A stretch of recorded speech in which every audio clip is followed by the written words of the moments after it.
Hello friends, good morning. നമ്മുടെ കലാ TV സീരിയലിലേക്ക് എല്ലാവർക്കും സ്വാഗതം. അങ്ങനെ നമ്മുടെ വല്യച്ഛനും വല്യമ്മയും കൂടെ പോവുകയാണ്. കൃഷ്ണയും അതുപോലെ നമ്മുടെ അലീനയും അവരെ യാത്ര അയക്കാനായിട്ട് ഇറങ്ങി വന്നു. അപ്പോൾ പോകുന്ന സമയത്ത് കൃഷ്ണയുടെ കയ്യിലേക്ക് കുറച്ച് പൈസ വെച്ച് കൊടുത്തു. അപ്പോൾ ഇതെന്താ അങ്കിളേന്ന് ചോദിച്ചു. ഇത്തവണ ഞങ്ങൾ വന്നപ്പോൾ നിനക്ക് ഒരു ഡ്രസ്സ് പോലും വാങ്ങിച്ചുകൊണ്ട് തരാൻ പറ്റിയില്ല, അപ്പം നീ അത് വാങ്ങിച്ചോളാൻ പറഞ്ഞു ഇങ്ങനെ കൊടുത്തു. അപ്പോൾ കൊച്ചു പറഞ്ഞു, വേണ്ട, നിങ്ങളെന്തായാലും അച്ഛനെ കാണാൻ വന്നതല്ലേ എന്ന് ചോദിച്ചു. അപ്പോൾ നിന്നോടുള്ള ഇഷ്ടം കൊണ്ട് തരുന്ന ഗിഫ്റ്റില്ല, വാങ്ങിച്ചോളാൻ പറഞ്ഞു. അങ്ങനെ അലീനയ്ക്കും കൊടുത്തു. അപ്പം അയ്യോ എനിക്കതൊന്നും വേണ്ട എന്ന് പറയുമ്പം, നീ ഇത് വാങ്ങിക്കുന്നതിൽ ഒരു തെറ്റുമില്ല. നിന്നെ ഞങ്ങളൊരു അന്യമായിട്ടോ സെർവൻ്റായിട്ടോ ഒന്നും അല്ല കാണുന്നേ, കൃഷ്ണമോളെ പോലെ തന്നെ ഈ കുടുംബത്തിലെ ഒരു അംഗമായിട്ട് തന്നെയാണെന്ന് പറഞ്ഞ് അലീനയുടെ നേരെയും വെച്ച് നീട്ടി. അപ്പോൾ അലീന ഇങ്ങനെ നിറകണ്ണുകളോടെ ആ പൈസ വാങ്ങിക്കും കേട്ടോ. മടിച്ചാണെങ്കിലും അലീന അത് വാങ്ങിച്ചു. പക്ഷേ ഇവരുടെ ഓരോ ഡയലോഗുകൾ നമ്മുടെ അലീനയ്ക്ക് എന്തൊക്കെയോ സംശയം ഉണ്ടാക്കി എന്നുള്ളത് സത്യം തന്നെയാണ്. അതിനുശേഷം മോളെ പോട്ടെ എന്നും പറഞ്ഞ് യാത്ര പറഞ്ഞ് അങ്ങനെ ഒരു ഇറങ്ങും കേട്ടോ. അങ്ങനെ അവർ കയറി വണ്ടിയിൽ പോയി ഇവരിത് നോക്കി ഇങ്ങനെ നിൽക്കുന്നു. അതിനുശേഷം ഇവർ അകത്തേക്ക് കയറി പോകുന്നു. അപ്പോൾ അലീന ഇങ്ങനെ ഇവരെ തന്നെ നോക്കി ഇങ്ങനെ വഴിയിൽ നിൽക്കുകയാണ്. ഇത് കഴിഞ്ഞ് പിന്നെ കാണിക്കുന്ന ബാലനെയാണ്. ബാലൻ അവിടെ വിഷമിച്ച് കിടക്കുന്നു, വൈജ ഇവിടെ വിഷമിച്ച് കിടക്കുന്നു. അപ്പോഴേക്കും ബബിത മോൾ അമ്മയുടെ അടുത്തേക്ക് പതുക്കെ നടന്നങ്ങ് ചെല്ലുക. അമ്മേ എന്നും പറഞ്ഞ് വിളിച്ചു. അമ്മയ്ക്ക് ഇപ്പം മക്കളുടെ നേരെ നോക്കാൻ പോലും പേടിയാണ്. മക്കൾ വല്ല ചോദ്യം ചോദിച്ചാൽ തീർന്നില്ലേ. വൈജ ഇങ്ങനെ പേടിച്ച് വിറച്ച് ഇങ്ങനെ ബബിത മോളെ നോക്കുക. അപ്പോൾ അങ്കിൾ എന്തിനാ അങ്ങനെയൊക്കെ പറഞ്ഞത് എന്ന് ചോദിച്ചു. ഉദ്ദേശിച്ച ചോദ്യം തന്നെ. അപ്പോൾ എങ്ങനെ പറഞ്ഞതെന്ന് വൈദ്യ തിരിച്ചു ചോദിക്കും കേട്ടോ. അല്ല, അമ്മയുടെ പഴയ കഥയൊക്കെ പറഞ്ഞാൽ മക്കൾ പോലും അമ്മയെ വെറുക്കുമെന്ന്. അത് പിന്നെ ഗംഗേട്ടൻ ഒരു ദേഷ്യത്തിൽ അങ്ങ് പറഞ്ഞതാണെന്ന് വൈജ പറയാം മകളോട്. ദേഷ്യപ്പെട്ട് പറഞ്ഞതാണെന്ന് എനിക്ക് മനസ്സിലായി, എന്നാലും വെറുതെ ഒന്നും അങ്ങനെ പറയത്തില്ലല്ലോ. പ്രത്യേകിച്ചും ഗംഗാധരൻ അങ്കിളിനെ പോലെ ഒരു മിലിറ്ററി ഓഫീസർ എന്നൊക്കെ ബബിത ചോദിക്കും. ദേഷ്യം എല്ലാവർക്കും വരും. അത് മിലിറ്ററി എന്നോ പോലീസ് എന്നോ നേവി എന്നോ തരംതിരിവൊന്നും ഇല്ല എന്നൊക്കെ പറഞ്ഞ് മകളുടെ കയ്യിൽ നിന്ന് രക്ഷപ്പെടാൻ കിടന്ന് ഉരുകുക വൈജ. ഞങ്ങളൊന്നും അറിയാത്ത കുറേ സീക്രട്സ് ശരിക്കും അമ്മയ്ക്കുണ്ടോ? അപ്പോൾ പറഞ്ഞില്ലേ, ഗംഗേട്ടന് ദേഷ്യം വന്നപ്പോൾ വായി തോന്നിയ മാതിരി പറഞ്ഞതാണെന്ന്. എനിക്ക് സംശയം ഉണ്ടെന്ന് ബബിത പറയും അപ്പോൾ അമ്മയോട്. അപ്പോൾ എന്ത് സംശയം അടിയെന്ന് ചോദിച്ചു. വൈദ്യ ചാടി എഴുന്നേറ്റു. എന്ത് സംശയം അടി നിനക്കുള്ളത്? അമ്മ കല്യാണത്തിന് മുന്നേ എന്തൊക്കെയോ കാട്ടിക്കൂട്ടിയിട്ടുണ്ടെന്നൊന്ന് പറയുമ്പോഴത്തേക്കും ചെന്നില്ലേ, എന്തോ നാടി ഞാൻ കാട്ടിക്കൂട്ടിയത് പറയടി എന്നും പറഞ്ഞുകൊണ്ട് ബബിതയുടെ നേരെ ചെന്നു. അപ്പോൾ എനിക്ക് അറിയാഞ്ഞിട്ടല്ലേ ഞാൻ അമ്മയോടത് ചോദിച്ചത്. അമ്മ എന്തിനാ ഇങ്ങനെ കലുതുള്ളണേ? ഇല്ലെങ്കിൽ ഇല്ലാന്ന് പറഞ്ഞാൽ പോരെ എന്ന് ബബിത ചോദിക്കും അമ്മയോട്. അമ്മ വെട്ടു. വൈജയെ ഇരുത്തി കളഞ്ഞു മക്കള്. അങ്ങനെ ഉരുക്കി വൈജയ ഇങ്ങനെ ഇരിക്കുമോ? മക്കൾ വരെ ചോദ്യം ചെയ്യാൻ തുടങ്ങി. ഇനി രക്ഷയില്ല. അങ്ങനെ കാലിപ്പിച്ചിരിക്കുക നമ്മുടെ വൈജ. കൊച്ചത്രവും പറഞ്ഞു കഴിഞ്ഞപ്പോഴത്തേക്കും വൈജയ്ക്ക് മനസ്സിലായി വയലൻ്റ് ആയ രക്ഷയില്ല എന്നുള്ളത്. അപ്പോഴത്തേക്കും കൃഷ്ണ, ചേച്ചി മിണ്ടാതിരിക്കാൻ പറഞ്ഞു. അപ്പോൾ ചേച്ചിക്ക് ഒരു കോമൺ സെൻസ് ഇല്ലേ?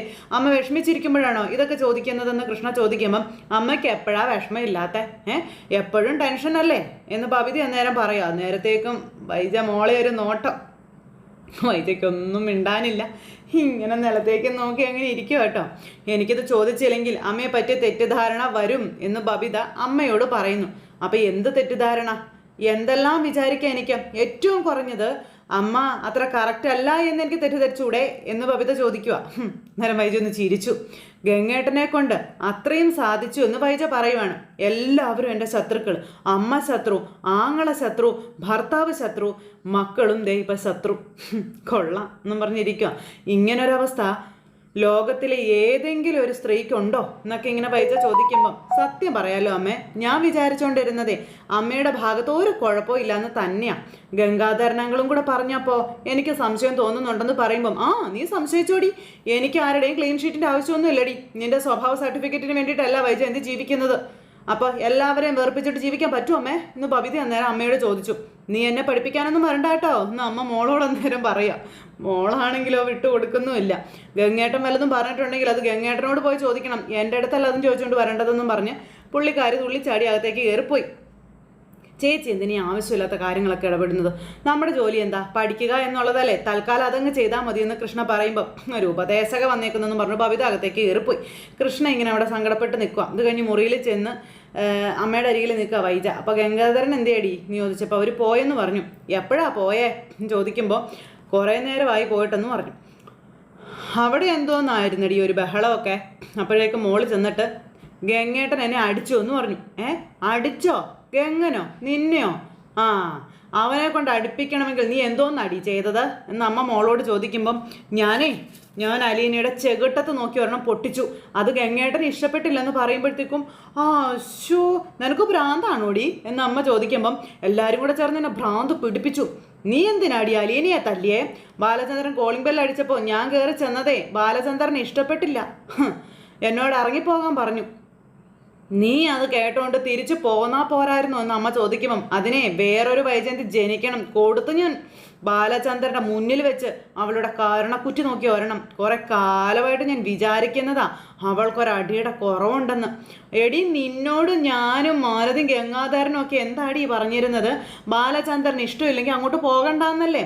അലീനെ അവനെ ശുശ്രൂഷിച്ചോട്ടെ, നിനക്കത്ര എളുപ്പമായില്ലേ എന്ന് അമ്മ ചോദിക്കുമ്പം എൻ്റെ ഭർത്താവിനെ വല്ലവളുമാർക്കും വിട്ടുകൊടുത്തിട്ട് ഞാൻ കയ്യും കെട്ടി നോക്കി നിൽക്കണമെന്ന് ചോദിക്കാം. നീ എന്തോ നോക്കിയാടി വൈജയ് പറയുന്നേ?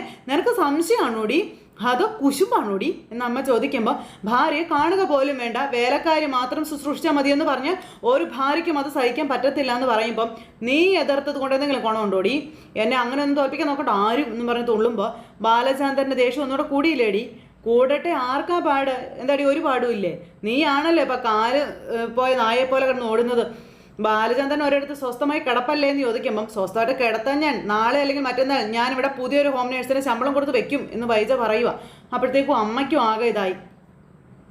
ദേ ഞാൻ വിട്ടു കൊടുക്കില്ല, അലീനെ ഇവിടുന്ന് പറിച്ചെറിഞ്ഞിട്ടല്ലാതെ ഞാൻ അടങ്ങത്തില്ലമ്മേ എന്നും പറഞ്ഞുകൊണ്ട് വൈജയെ തുള്ളുമ്പോൾ നീ തോറ്റുപോകും വൈജയെ, നീ ഇവിടുന്ന് പോകേണ്ടി വരുമെന്ന കാര്യം അമ്മ പറയുമ്പം ഒരു പൊതുശത്രു വരുമ്പോൾ എല്ലാവരും ഒന്നിച്ച് നിൽക്കേണ്ടതിന് പകരം ശത്രുവിനെ കൂട്ടുപിടിച്ച് എല്ലാവരെയും എനിക്കെതിരെ തിരിഞ്ഞിരിക്കുകയാണല്ലോ, നടക്കട്ടെ എന്നും പറഞ്ഞുകൊണ്ട് വൈജ ഇങ്ങനെ പറയുക. അപ്പോഴത്തേക്കും അമ്മ എടി നിന്നോട് ഗംഗാധരൻ എന്തോന്നാടി പറഞ്ഞു തന്നിട്ട് പോയത്? ഗംഗേട്ടന് ചുമ്മാ പറഞ്ഞാൽ മതിയല്ലോ, എൻ്റെ വിഷമം അത് എനിക്കല്ലേ അറിയത്തുള്ളൂ എന്ന് പറഞ്ഞു വൈജ വലിയ ഇമോഷണൽ ആകുമ്പോൾ നീ ശരിയാവത്തില്ല കുഞ്ഞെ, നീ ജീവിതത്തിൽ ശരിയാവത്തില്ല എന്ന് അമ്മ തന്നെ മോളോട് പറഞ്ഞു. പിന്നെ കുറച്ചൊന്ന് പൊടിക്ക് ഒതുങ്ങിയിട്ട് അമ്മ ഗംഗേട്ടനെ വിളിച്ചൊന്ന് പറയണം, വെറുതെ എൻ്റെ മക്കളുടെ മുന്നിൽ എന്നെ നാണം കെടുത്തരുതെന്ന്. അപ്പം എന്തോന്ന് കാര്യം? ഞാനാണെങ്കിൽ ഇല്ലെങ്കിൽ എൻ്റെ പഴയ കഥകളൊക്കെ മക്കളോടും ബാലചന്ദ്രനോടും പറയുമെന്ന് എന്നെ ഭീഷണിപ്പെടുത്തുകയാണെന്ന കാര്യം വൈജ പറയുമ്പോൾ നീ അവനോടും വഴക്കിട്ടോടി. എൻ്റെ കൂടെയല്ലേ എല്ലാവരും നിൽക്കേണ്ടത്? ഞാനല്ലേ നിങ്ങൾക്ക് എല്ലാവർക്കും വേണ്ടപ്പെട്ടവർ? ബാലചന്ദ്രൻ എന്നോട് അനീതി കാണിച്ചാ നിങ്ങളല്ലേ അതിനെ എതിർക്കേണ്ടത്? അതിന് പകരം അവരോടുകൂടി ചേർന്നിട്ട് എനിക്കെതിരെ വരുക. ഞാൻ എന്നാ ചെയ്യണം? നിന്നെ എങ്ങനെ പറഞ്ഞ് മനസ്സിലാക്കും എൻ്റെ വൈജയെ? നിന്റെ തല തിരിഞ്ഞു പോയില്ലേ എന്ന് അമ്മ പറയുമ്പോൾ വൈജ ഇങ്ങനെ കലിപ്പിച്ചിങ്ങനെ നിൽക്കുക കേട്ടോ അമ്മയോട് പോലും. പിന്നെ നീ ഒരു കാര്യം ഓർത്തോ, ആഗ്രയിലെ സംഭവങ്ങളൊക്കെ ബാലചന്ദ്രനോ നിന്റെ മക്കളോ അറിഞ്ഞാൽ പിന്നെ നീ ജീവിച്ചിരുന്നിട്ട് ഒരു കാര്യവും ഇല്ല എന്ന് പറയുമ്പം അതുകൊണ്ടോ ഞാൻ പറഞ്ഞത് ഗംഗേട്ടനെ വിളിച്ച് അമ്മ വിലക്കണമെന്ന്. ഞാൻ അവരുടെ അടുത്ത് ഒരു ശല്യത്തിനും പോകുന്നില്ല, എന്നെ ഒന്ന് വെറുതെ വിട്ടേക്കാൻ അവരോട് പറ, ദൈവത്തെ വിചാരിച്ച് അമ്മയൊന്ന് പറ എന്നും പറഞ്ഞുകൊണ്ട് വൈജ അമ്മയോട് പറയണം. അങ്ങനെ അതും പറഞ്ഞു വൈജ അവിടെ നിന്ന് ഇറങ്ങിപ്പോയി. അമ്മ ഇങ്ങനെ ആകെ തല പുകഞ്ഞ് അവിടെ ഇരിക്കുക. ഇത് കഴിഞ്ഞ് മക്കൾ 3 പേരും കൂടി അവിടെ ഇങ്ങനെ നിൽക്കുക കേട്ടോ. അങ്ങനെ രോഹിത് ഇങ്ങനെ ആലോചിച്ച് നിൽക്കുമ്പോൾ നീ എന്തോന്നും പറയാത്തതെന്ന് ബബിത ചോദിച്ചു. നമ്മൾ 3 പേരും കൂടെ ഒന്നിച്ച് നിന്നാൽ മതി അമ്മയുടെ കൂടെ എന്ന് പറയുമ്പോൾ അച്ഛനെ തോൽപ്പിക്കാനാണോ എന്ന് കൃഷ്ണ ചോദിച്ചു. അതിനൊന്നും അല്ല, അമ്മയെ ജയിപ്പിക്കാൻ വേണ്ടിയിട്ടാ. അലീനെ ഇവിടെ നിന്ന് പറഞ്ഞു വിടണമെന്ന് നമുക്ക് 3 പേർക്കും കൂടി അച്ഛനോട് പറഞ്ഞാലോ എന്ന് ബബിത ഇങ്ങനെ പറയുമ്പോൾ അച്ഛനോട് പറയാൻ എനിക്ക് പറ്റില്ല, പക്ഷേ നിങ്ങളുടെ കൂടെ നിൽക്കാം എന്ന് രോഹിത് പറഞ്ഞു. അന്നേരം രോഹിയേട്ടൻ എന്തുകൊണ്ട് പറയാൻ പറ്റാത്തേ? രോഹിയേട്ടനല്ലേ കൂട്ടത്തിൽ മുതിർന്ന ആള്, ഞങ്ങളുടെ ഏട്ടനല്ലേ, രോഹിയേട്ടൻ വേണം മുന്നിൽ നിൽക്കാനെന്ന് ബബിത പറയുമ്പം എന്നിട്ട് ഞാൻ പറയണോ അച്ഛാ അലീനെ ഇവിടെ നിന്ന് പറഞ്ഞേക്കാൻ? പറഞ്ഞാലിപ്പോൾ എന്താ കുഴപ്പമെന്ന് അന്നേരം ബബിത രോഹിത്തിനോട് ചോദിച്ചു. അന്നേരം രോഹിത് പറയുവാണ് അത് ഞാൻ ചെയ്യില്ല എന്ന്. അച്ഛൻ അപ്പോഴേ എന്നോട് ചോദിക്കും നിനക്ക് എന്തിൻ്റെ സൂക്കേടാണെന്ന്. അന്നേരം തെമ്മാടിത്തരം കാണിക്കാൻ പോയിട്ടല്ലേ എന്ന് കൃഷ്ണ ചോദിച്ചു. അപ്പോഴത്തേക്കും ചേട്ടൻ അനിയത്തിയുടെ നേരെ ഒരു നോട്ടം. അപ്പോൾ അവിടെയും ചേട്ടനും ഉത്തരം മുട്ടിക്കുകയാണ് അനിയത്തി. ഞാൻ പറയാം അച്ഛനോട്, എനിക്കൊരു മടിയില്ല എന്ന് പറയുമ്പം അച്ഛൻ വെറുതെ കേട്ടോണ്ട് നിൽക്കത്തില്ലെന്ന് ഓർത്തോളണം, ഇങ്ങോട്ട് ചില ചോദ്യങ്ങൾ ചോദിക്കും, അതിന് ഉത്തരം പറയേണ്ടി വരുമെന്ന് കൃഷ്ണ പറയുമ്പോൾ ദേ ഇപ്പം ഈ വീട്ടിലെ പ്രശ്നം തീരണമെങ്കിൽ, അച്ഛനും അമ്മയും തമ്മിലുള്ള വാശിയും വഴക്കം തീരണമെങ്കിലേ അലീന ഈ വീട്ടിൽ നിന്ന് പോയല്ലേ പറ്റുള്ളൂ എന്ന് ബബിത പറയാം. അലീന ചേച്ചി പോയാൽ അച്ഛനും അമ്മയും തമ്മിലുള്ള വഴക്ക് തീരുമെന്നാണെങ്കിൽ അലീന ചേച്ചി പോയിക്കോട്ടെ എന്ന് നമ്മുടെ കൃഷ്ണ പറയുക. അവൾ ഈ വീട്ടിൽ വന്ന് കയറുന്നതിന് മുൻപ് ഈ വീട്ടിൽ എങ്ങനെയായിരുന്നോ ആ അവസ്ഥയിലോട്ട് ഈ വീട് വരണമെന്ന് രോഹിത് പറയാം. അപ്പം അതിനവൾ പോയേ പറ്റത്തുള്ളൂ എന്ന് ബബിതയും പറയുക. അങ്ങനെ ഇവർ 3 പേരും കൂടെ പ്ലാൻ ചെയ്യുക കേട്ടോ. അപ്പോൾ അലീന അടുക്കളയിൽ നിൽക്കുന്നു. അലീന അപ്പോഴത്തേക്കും അങ്ങോട്ടേക്ക് വരുമ്പോൾ അവൾ വരുന്നുണ്ടെന്നും പറഞ്ഞതേ ഈ രോഹിത് അനിയത്തിമാരോട് പറയുക. അപ്പോൾ ബബിത പറഞ്ഞു കൃഷ്ണയോട് അവളെ ഇങ്ങോട്ടേക്ക് വിളിക്കാൻ, അപ്പോൾ മര്യാദയ്ക്ക് സംസാരിക്കണമെന്നാ ഞാൻ വിളിക്കാം. നീ വിളിക്കാൻ പറഞ്ഞു. അപ്പോൾ കൃഷ്ണ വിളിച്ചു. അലീന ഇവരുടെ അടുത്തേക്ക് വന്നു. അപ്പോൾ എന്താ മോളെ എന്ന് ചോദിക്കുമ്പം ചേച്ചി ദേ അച്ഛനും അമ്മയും തമ്മിൽ ഭയങ്കര വഴക്കായി, ഇനി എന്താ ചെയ്യുന്നതെന്ന് ചോദിച്ചു. അവർ തമ്മിലല്ലേ വഴക്ക് എന്ന് ചോദിക്കുമ്പോൾ അതെ, നിങ്ങൾ അവരോട് പറയണം വഴക്കുണ്ടാക്കരുതെന്ന്. ഞങ്ങൾ പറഞ്ഞാലൊന്നും അവർ കേൾക്കില്ല എന്ന് പറയുമ്പോൾ പിന്നെ ആര് പറഞ്ഞാൽ കേൾക്കും എന്ന് ചോദിക്കുക കേട്ടോ നമ്മുടെ അലീന കൃഷ്ണയോട്. നീ ഈ വീട്ടിൽ നിന്ന് പോകാതെ അമ്മ സമ്മതിക്കത്തില്ല എന്ന് ബബിത അലീനയോട് പറയാം. അപ്പം ഞാൻ പോകാമെന്ന് പറഞ്ഞല്ലോ, നിങ്ങൾ അച്ഛനെ കൊണ്ട് സമ്മതിപ്പിച്ചാൽ മതിയെന്ന് പറയുമ്പം അച്ഛൻ സമ്മതിക്കുമെന്ന് തോന്നുന്നില്ല, അച്ഛൻ നിന്നെ പറഞ്ഞേക്കാൻ തയ്യാറല്ല എന്ന് പറഞ്ഞു. നിങ്ങളിൽ പറയുന്നതിൽ ന്യായം ഉണ്ടെങ്കിൽ അത് അച്ഛനെ ബോധ്യപ്പെടുത്തിയാൽ മതിയല്ലോ. ബാലചന്ദ്രൻ സാറ് അനീതിക്ക് കൂട്ടു നിൽക്കുമെന്ന് എനിക്ക് തോന്നുന്നില്ല എന്ന് അലീന നേരം പറഞ്ഞു. പക്ഷേ നിങ്ങളുടെ അമ്മ അങ്ങനെയല്ല, അനീതിക്ക് കൂട്ടു നിൽക്കും, അന്യായം പ്രവർത്തിക്കും, കള്ളം പറയും, കുശുമ്പ് കാണിക്കും, അസൂയം മനസ്സിൽ വെക്കുമെന്നൊക്കെ അലീന പറയുമ്പം ഞങ്ങളുടെ അമ്മയെ കുറ്റം പറയാൻ നിനക്ക് എന്താ അവകാശം എന്ന് ബബിത ചോദിക്കുമ്പോൾ അലീന ഇങ്ങനെ ഇവരെ നോക്കി. നിങ്ങളെക്കാളും അവകാശം എനിക്കുണ്ട് എന്ന് അലീന പറയുക ഇവരോട് രണ്ടുപേരോടുമായിട്ട്. അത് മനസ്സിലായില്ല എന്ന് പറയുമ്പോൾ കാരണം തൽക്കാലം നിങ്ങൾ ഇത്രയും മനസ്സിലാക്കിയാൽ മതിയെന്ന് അലീന പറഞ്ഞു. വെറുതെ നമ്മൾ തമ്മിൽ തർക്കിച്ച് വഴക്കിടണ്ട, ഈ കുടുംബത്തിലെ സമാധാനം ഉണ്ടാകാൻ ഞങ്ങൾ നോക്കിയിട്ട് ഒരൊറ്റ വഴിയെ കാണുന്നുള്ളൂ എന്ന് കൃഷ്ണ പറഞ്ഞു. അലീന ചേച്ചി ഇവിടെ നിന്ന് പോകുന്നതാണെന്ന് പറയുമ്പം ഞാൻ പോയിക്കോളാമെന്ന് പറഞ്ഞല്ലോ, നിങ്ങൾ അച്ഛനോട് ചെന്ന് പറ. അച്ഛാ, അലീന ഇവിടെ നിന്ന് പോയാൽ നമ്മുടെ വഴക്കെല്ലാം തീരും, ഈ വീട്ടിൽ സന്തോഷവും സമാധാനവും ഒന്ന് നിറയുമെന്ന്. അലീന പോകാൻ പൊന്നു മനസ്സോടെ നിൽക്കാം, പോകാൻ സന്തോഷമാണെന്നും പറഞ്ഞു. അച്ഛനൊരു വാക്ക് പറ പോയിക്കോന്ന്. നിങ്ങൾ ചെന്ന് പറയാൻ പറയും, അത് അച്ഛൻ സമ്മതിച്ചെന്ന് വരത്തില്ല എന്ന് പറയാം ബബിത. അപ്പം എന്തുകൊണ്ടില്ല എന്ന് നിങ്ങൾ അച്ഛൻ്റെ മുഖത്ത് നോക്കി ചോദിക്കണം. ഇത്രയും പ്രായമായ മക്കളല്ലേ നിങ്ങൾ എന്ന് അലീനെ മക്കളോട് ചോദിക്കുക.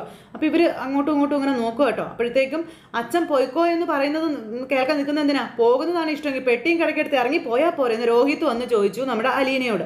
അപ്പം എനിക്ക് മനസ്സിലടാ അങ്ങനെ പോകാനെന്ന് അലീന രോഹിത്തിനോട് നേരെ നിന്ന് പറയൂ കേട്ടോ. ഞാൻ അഡ്രസ്സ് ഇല്ലാതെ വന്നവളൊന്നും അല്ല, ആരെങ്കിലും ഗേറ്റിൽ നിന്ന് കൈ കാട്ടി വിളിച്ചിട്ട് കയറി വന്നതും അല്ല. കൈതയ്ക്കൽ മാളിക വീട്ടിലെ മനുശങ്കർ എന്ന ആളും നെടുമുരയ്ക്കൽ വീട്ടിലെ ബാലചന്ദ്ര മേനോൻ എന്ന ആളും കൂടി കഴക്കൂട്ടത്ത് വന്ന് എഗ്രിമെന്റിൽ ഒപ്പിട്ട് എന്നെ കൂട്ടിക്കൊണ്ടു വന്നതാണെന്നും അവർ പറയണം. അലീനെ, നിന്റെ സേവനം മതി, പോയിക്കോ എന്ന്. രോഹിതിനെ വായടപ്പിച്ചില്ലേ അലീന, അവൾ പറയുന്ന ഇവൻ ഒട്ടും പ്രതീക്ഷിച്ചില്ല. അങ്ങനെ നമ്മുടെ അലീന പുലിയെ പോലെ ചാടുക. പിള്ളേരെ, നിങ്ങൾക്ക് അല്പമെങ്കിലും കോമൺ സെൻസ് ഉണ്ടെങ്കിൽ ചിന്തിക്കാവുന്നതേ ഉള്ളൂ. എന്തുകൊണ്ടാണ് മുത്തശ്ശി മാഡത്തിൻ്റെ സ്വന്തം ഏട്ടൻ ഗംഗാധരൻ സാറും മാലതി മേഡവും മനുവേട്ടനും ഒക്കെ അമ്മയെ ഉപദേശിക്കാനും ശാസിക്കാനും തിരുത്താനും ശ്രമിക്കുന്നത് എന്ന്. ഇവർ മൂന്നുപേരും അങ്ങോട്ടും ഇങ്ങോട്ടും അന്നേരം നോക്കുക കേട്ടോ. അമ്മയുടെ ഭാഗത്ത് തെറ്റുള്ളത് കൊണ്ടാ, ശരിയല്ലേ എന്ന് ചോദിച്ചു. അവരാരും പൊട്ടന്മാരോ പൊട്ടത്തികളോ ഒന്നും അല്ലല്ലോ, ആണോ? നിങ്ങൾക്കെന്താ അത് മനസ്സിലാകുന്നില്ലേ? ഞാനല്ല ഈ വീട്ടിലെ വിളക്ക് കിടത്തുന്നതെന്ന് അവർക്കും മനസ്സിലായി. ഞാനല്ല നിങ്ങളുടെ ശത്രു. നിങ്ങളുടെ അച്ഛനോ അമ്മയോ ആരെങ്കിലും ഒരാൾ ആയുധം വെച്ച് കീഴടങ്ങിയാൽ മാത്രമേ ഇവിടുത്തെ യുദ്ധം തീരാൻ പോകുന്നുള്ളൂ. അത് മുതിർന്നവർക്കറിയാം, നിങ്ങളത് മനസ്സിലാക്കിയിട്ടില്ല. അതാണ് പ്രശ്നമെന്നും പറഞ്ഞ് അലീന മക്കളെ ഉപദേശിക്കുക കേട്ടോ. അതും പറഞ്ഞ് അലീന അവിടുന്ന് കയറിപ്പോയി. ഇവർ മൂന്ന് പേരും കൂടി ഇനി എന്ത് ചെയ്യുമെന്നും പറഞ്ഞുകൊണ്ട് ഇങ്ങനെ അവിടെ നിൽക്കുക. ഇത് കഴിഞ്ഞു. പിന്നെ നമ്മുടെ മുത്തശ്ശിയുടെ അടുത്തേക്ക് അലീന ചെന്ന് കരയുക. അപ്പം എന്നെ അടി വച്ചേന്ന് ചോദിച്ചു. അപ്പോഴേക്കും അലീന സംഭവിച്ച കാര്യങ്ങൾ പറഞ്ഞു. ഞാനിവിടെ നിന്ന് പോയാൽ അടുത്ത സെക്കൻഡിൽ സാറി വീട്ടിൽ നിന്ന് ഇറങ്ങി പോകുന്ന കാര്യവും പറഞ്ഞു. ബാലചന്ദ്രൻ ഇത്രയ്ക്ക് വാശി പിടിക്കാൻ കാരണം എന്താ? ഇത്രയ്ക്കൊന്നും ഇല്ലായിരുന്നല്ലോ മുന്നേ എന്ന് പറയുമ്പം മുത്തശ്ശി സാർ ഇപ്പം ഹൃദ്രോഗിയാണ്, വളരെ സൂക്ഷിക്കേണ്ട സമയമാണ്, അതിനിടയ്ക്ക് വഴക്കുണ്ടാക്കാൻ ചെന്ന് എന്താ അതിൻ്റെ അർത്ഥം? ഒരു സ്നേഹവും ഇല്ലെന്ന് തന്നെയല്ലേ എന്ന് അലീന പറയുമ്പം സ്നേഹം ഇല്ലാഞ്ഞിട്ടൊന്നും അല്ല, വാശി അവക്ക് എന്ന് മുത്തശ്ശി. സ്നേഹം ഉള്ളിടത്ത് വാശിയില്ല മുത്തശ്ശി, ഒരിക്കലും അത് ഉണ്ടാവാനും പോകുന്നില്ല. ഇവിടെ അധികാര വടംവലിയാണ് നടക്കുന്നത്. ഇത്രയും കാലം ഈ കുടുംബം ഭരിച്ചത് മേഡമാണ്. ഇപ്പൊ സാറ് പറയുന്നത് അക്ഷരം പ്രതി അനുസരിക്കണമെന്ന്, അത് മേഡത്തിന് പറ്റുന്നില്ല എന്ന് വെച്ചാൽ ഇതുവരെ കൊടുത്ത അധികാരം തിരിച്ചെടുക്കുകയാണെന്ന്. അതെന്തിനാ അങ്ങനെയൊക്കെ ചെയ്യുന്നതെന്ന് ചോദിക്കുന്ന മുത്തശ്ശിയോട്. ഭരണം വളരെ മോശം, വിശ്വാസം നഷ്ടപ്പെട്ടു, അത് തന്നെ കാരണം, അല്ലാതെ എന്താണെന്നൊക്കെ അലീന ഇങ്ങനെ മുത്തശ്ശിയോട് ചോദിക്കും. മുത്തശ്ശി ഇങ്ങനെ അന്തം വിട്ട് നോക്കിയിരിക്കാം. തെരഞ്ഞെടുപ്പ് നടക്കുമ്പോഴും അങ്ങനെ തന്നെയല്ലേ മുത്തശ്ശി? ഭരണം മോശമാണെങ്കിൽ ആ പാർട്ടിയെ തോൽപ്പിച്ചിട്ട് ജനങ്ങൾ വേറെ പാർട്ടിയെ ഭരണം ഏൽപ്പിക്കത്തില്ലേ എന്ന് ചോദിച്ചു. ഇവിടെ ഇപ്പം നീ ജോലിക്ക് നിൽക്കുന്നതാ അവളുടെ ഏറ്റവും വലിയ വെല്ലുവിളി എൻ്റെ അലീന കൊച്ചെന്ന് മുത്തശ്ശി പറയുക. ഞാൻ ആവുന്നത്ര പറഞ്ഞു നോക്കി, അവള് കേൾക്കണ്ടേ? ഗംഗാധരൻ പറഞ്ഞത് കേൾക്കുന്നുമില്ല, സ്വന്തം ഭർത്താവ് പറയുന്നത് അനുസരിക്കാൻ തയ്യാറാകുന്നില്ലെങ്കിൽ പിന്നെ എന്ത് ചെയ്യാനാണെന്ന് അലീന അന്നേരം മുത്തശ്ശിയോട് ചോദിക്കുക. നീ ഇവിടുന്ന് കുറച്ച് ദിവസം ഒന്ന് മാറി നിന്ന് അതൊക്കെ ശരിയാകുമെന്ന് മുത്തശ്ശി അലീനയോട് നൈസായിട്ട് പറയുമ്പം ഞാൻ പോയ അപ്പം തന്നെ സാറും ഇവിടുന്ന് ഇറങ്ങുമെന്ന് പറഞ്ഞു. പിന്നെ ഞാൻ എന്ത് ചെയ്യും? എറണാകുളത്ത് വരാം, ഒരു ഫ്ലാറ്റ് എടുത്ത് താമസിക്കാമെന്ന് പറഞ്ഞു, കെയർ ഗീവറായിട്ട് ഞാൻ നിൽക്കണമെന്ന് പറഞ്ഞു, എനിക്ക് നല്ല ശമ്പളവും തരുമെന്നൊക്കെ പറയുമ്പം അങ്ങനെയൊക്കെ നിന്നാൽ ശരിയാകുമോ? അതറിയുമ്പോൾ ആളുകൾ എന്നാ പറയുമെന്ന് ചോദിക്കുമ്പം ഇവിടുത്തെ ആളുകളല്ലേ, സാരമില്ല എന്ന് അലീന. എനിക്കറിയാം സാർ എന്നെ മോളെ പോലെയാണ് കാണുന്നതെന്ന്, സാറിനറിയാം എനിക്ക് അദ്ദേഹം അച്ഛനെ പോലെയാണെന്ന്. പുറപ്പുറത്ത് കയറി നിന്ന് എല്ലാവരോടും വിളിച്ചു പറയേണ്ട ആവശ്യമില്ലല്ലോ എന്ന് അലീന പറയുമ്പം അപ്പോൾ നീയും ഒരുമ്പിട്ട് തന്നെയല്ലേ എന്ന് മുത്തശ്ശി ചോദിക്കും കേട്ടോ. അന്നേരം മുത്തശ്ശി, തല മുതിർന്നവർ ഭർത്താവ് ഉപദേശിച്ചിട്ടും എല്ലാവരെയും വെല്ലുവിളിച്ചുകൊണ്ട് സ്വന്തം ഇഷ്ടം മാത്രം നടത്തിയാൽ മതി എന്നുള്ള നിലപാട് അത് തീരെ ശരിയല്ലല്ലോ, ആണോ? എനിക്ക് നിർബന്ധമൊന്നുമില്ല ഇവിടെ നിൽക്കണമെന്ന്, മേഡത്തിനോടും ഈ മല്ലടിക്കണമെന്ന് എനിക്ക് യാതൊരു ആഗ്രഹവുമില്ല. പക്ഷേ സാർ എന്നോട് ഹെൽപ്പ് ചെയ്യണമെന്ന് പറഞ്ഞാൽ ഞാനത് അനുസരിക്കുമെന്ന് അലീന പറയാം മുത്തശ്ശിയോട്. ദേ നിന്റെ ചെകിട്ടത്തടിച്ചില്ലേ അവള്, നീ എന്തിനാ അവളുടെ തല്ലും കൊണ്ട് ഇവിടെ നിൽക്കുന്നതെന്ന് മുത്തശ്ശി ചോദിക്കുമ്പോൾ എന്നെ അടിച്ചോട്ടെ സാരമില്ല എന്ന് അലീന പറയുക. പെറ്റ തള്ള അടിച്ചതാണെന്ന് കരുതിക്കോളാവെന്ന് അലീന പറയുവാണ്. പക്ഷേ ബാലചന്ദ്രൻ സാറിനെയും കൂട്ടി എന്നെയും ചേർത്ത് മോശമായിട്ട് പറഞ്ഞാൽ ഞാൻ അതിനെ എതിർക്കും എന്ന് അലീന മുത്തശ്ശിയുടെ മുന്നിൽ വെല്ലുവിളിക്കുമ്പം ഇതിപ്പോൾ വലിയ പുലിവാലായല്ലോ എന്ന് മുത്തശ്ശി. അപ്പോൾ അലീന മുത്തശ്ശിക്കും ഞാൻ പോയാൽ മതി എന്നായല്ലേന്ന് ചോദിക്കുമ്പം ഒരു കുടുംബം തകരാൻ പോവുമല്ലേ കുഞ്ഞെ, ഞാൻ പിന്നെ എന്നാ ചെയ്യാനാന്ന് ചോദിക്കുമ്പോൾ ആരാ തകർക്കുന്നേ? മുത്തശ്ശിയുടെ സ്വന്തം മോള് തന്നെയല്ലേ എന്ന് അലീന ചോദിച്ചു. ആരെ കൊണ്ട് പറ്റും അവളെ തിരുത്താൻ എന്ന് മുത്തശ്ശി അന്നേരം ചോദിച്ചു. അലീന അന്നേരം ഇങ്ങനെ പലതും ആലോചിക്കും കേട്ടോ. അങ്ങനെ ആലോചിച്ചിട്ട് എൻ്റെ മനസ്സിൽ തോന്നുന്ന ഒരു സംശയം ഞാൻ മുത്തശ്ശിയോട് പറയട്ടെ. അത് പക്ഷേ മുത്തശ്ശിയുടെ മനസ്സിലിരുന്നാൽ മാത്രം മതിയെന്ന് പറയുമ്പം എന്നതാടി കൊച്ചേ എന്ന് ചോദിച്ചു. ബാലചന്ദ്രൻ സാറിന് മേഡത്തിനെ പറ്റി എന്തോ ഒരു സംശയം തോന്നിയിട്ടുണ്ടെന്ന് അലീന പറയുവാണ്. അപ്പോൾ എന്ത് സംശയമാണെന്ന് ചോദിക്കുമ്പോഴത്തേക്കും നീലഗിരിയിൽ നിന്ന് വന്ന ഗംഗാധരൻ സാറ് മേഡത്തിനോട് പറഞ്ഞിട്ടാ പോയത്, വേണ്ടി വന്ന പഴയ കഥയൊക്കെ മക്കളുടെ മുന്നിൽ പറയുമെന്ന്. എന്ന് വെച്ചാൽ മേഡം പല കുഴപ്പങ്ങളും പണ്ട് കാണിച്ചിട്ടുണ്ടെന്ന് ഞാൻ മനസ്സിലാക്കിയത് അങ്ങനെയാണെന്ന് അലീന പറയുമ്പോഴത്തേക്കും മുത്തശ്ശിക്ക് ടെൻഷനായി. പണ്ട് എന്ത് കുഴപ്പമെന്നാണ് നീ പറയുന്നതെന്ന് മുത്തശ്ശി ചോദിക്കും കേട്ടോ അലീനയോട്. മുത്തശ്ശിക്ക് വെപ്രാളമായി. അവൻ അങ്ങനെയൊക്കെ പറഞ്ഞോ? അങ്ങനെയൊക്കെ പറഞ്ഞു. മുത്തശ്ശിക്ക് അറിയാവുന്നത് മുത്തശ്ശിയുടെ മനസ്സിലിരുന്നാൽ മതിയെന്നും എന്നോട് പറയണ്ട എന്നും അലീന ഇങ്ങനെ മുത്തശ്ശിയോട് ഒരു ഇതിട്ടങ്ങ് കൊടുത്തു. അപ്പം മുത്തശ്ശി ഇങ്ങനെ ഇരിക്കുക കേട്ടോ. അതിനുശേഷം മനസ്സിൽ അത് തന്നെ അതൊന്ന് കരുതിയിരിക്കുന്നത് നല്ലതാ കേട്ടോ എന്നും അലീന ഇങ്ങനെ പറയുവാണ്. അങ്ങനെ അതും പറഞ്ഞ് മുത്തശ്ശിക്ക് താക്കീത് കൊടുത്ത് അലീന ഇങ്ങനെ നിൽക്കുന്നിടത്ത് ഇന്നത്തെ നമ്മുടെ കഥ അവസാനിച്ചു. അപ്പോൾ എല്ലാവരും കാത്തിരുന്ന് കാണണം കേട്ടോ. എല്ലാവർക്കും നല്ലൊരു ദിവസം ആശംസിക്കുകയാണേ. ടാറ്റാ.